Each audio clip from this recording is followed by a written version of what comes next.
अहिल्यानगर पुणे रस्त्यालगत असलेल्या तुळापुरातील एका फार्म हाऊसमध्ये सुरू असलेल्या प्रोजेक्ट एस नावाच्या रेव पार्टीवर पुणे पोलिसांच्या गुन्हे शाखेनं पहाटे छापा टाकला।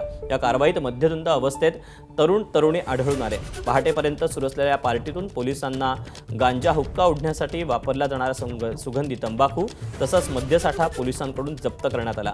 पार्टीचे आयोजक आणि 7 जणांसह 78 जणांविरुद्ध लोणीकंद पोलीस ठाण्यात गुन्हा दाखल करण्यात आला। 29 जणांच्या रक्ताचे नमुने घेण्यात आलेत। पोलिसांनी या कारवाईत 85 लाखांचा मुद्देमाल जप्त केला। तुळापुरातील एका फार्म हाऊसवर प्रोजेक्ट एक्स नावाची रेव पार्टी सुरू होती। याबाबत माहिती गुन्हे शाखेला मिळाली, त्यानंतर पोलिसांनी छापा टाकून कारवाई केली। जेव्हा पोलिसांनी रेड केली त्यावेळेस या ठिकाणी साधारणतः एक 200च्या आसपास युवक युवती, बारटेंडर्स, बाकी बाउन्सर्स, ऑर्गनायझर्स असे लोक होते।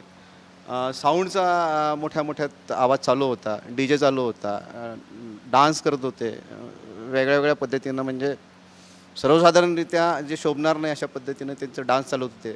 काही युवक नशेच्या अंमलाखाली होते। दरम्यान पुणे पोलीस आयुक्तांनी रेव पार्टी संदर्भात काय माहिती दिली तीही पाहूया।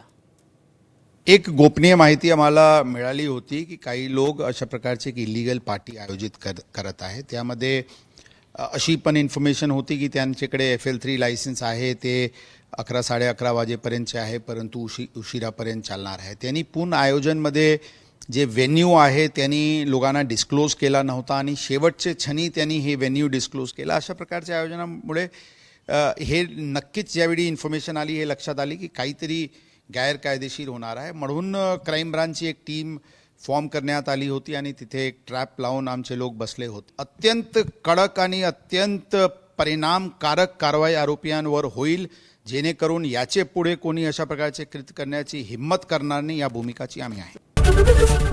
ABP माझा, उघडा डोळे बघा नीट।